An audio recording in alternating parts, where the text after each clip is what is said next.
هەڵدەستین بەکردنەوەی فیستیڤال بۆ قوتابیانی قوتابخانەکەمان. ئامانجمان لە کردنەوەی ئەو فیستیڤالی بەشی کوردی ناسانی کەلەپور و کەلەپوری نەتەوەکەمانە بە قوتابیەکانمان.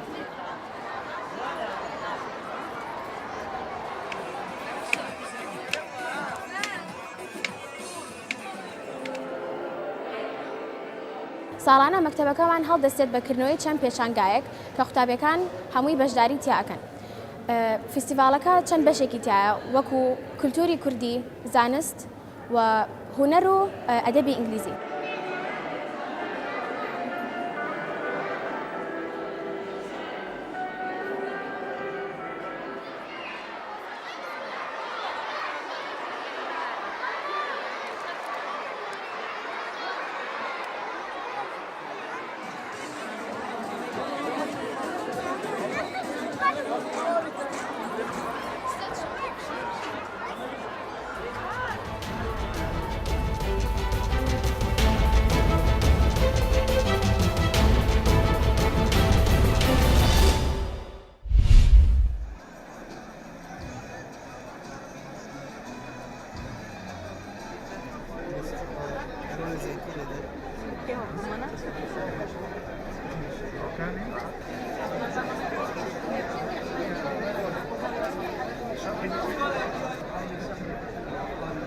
ئێستانوکە بتری مامۆستایان لە سەبورە ئیسفادە دەکەن یا محاضرەی کوتنە ئەم نەشین ئەوسا محاضرە بێژێت ئەم شین چ تەبیعەتەیە وەکی تەسویر بین لەسەر محاضرە دانین مدلێکی تریدی دروستکەین بۆ تەلەبە شەڕەکەین تەلەبە ئەوسا باشتر تێدەگەت یا ئەنکو سەفرێکی تەبیعی دروستکەین.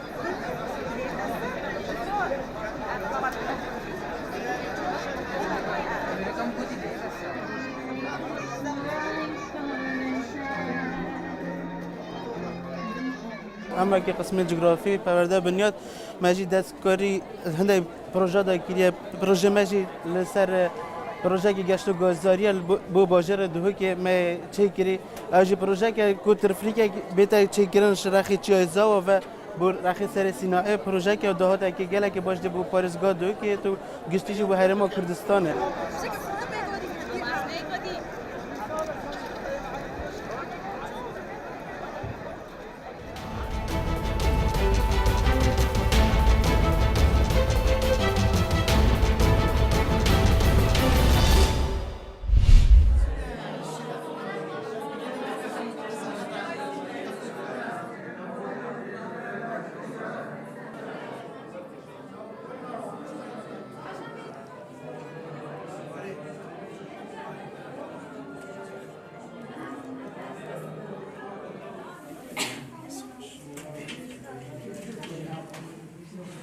ئێمە هەستان لەگەڵ دەستگای شەهید و ئەنفالانی بارزان هەستان کە بیرۆکەیەکمان هەبوو کە بتوانین ئەو وێنەی شەهیدانی شەڕی داعشی دەڤەری بارزان هەر شەهیدێکی دەڤەری بارزان بووە شەهید بوو لە بارزان کە ڕۆیشت و نەگەڕایەوە ئێمە وێنەی ئەومان بەدار دەریهێنا کە پێی دەڵێن داروێنە.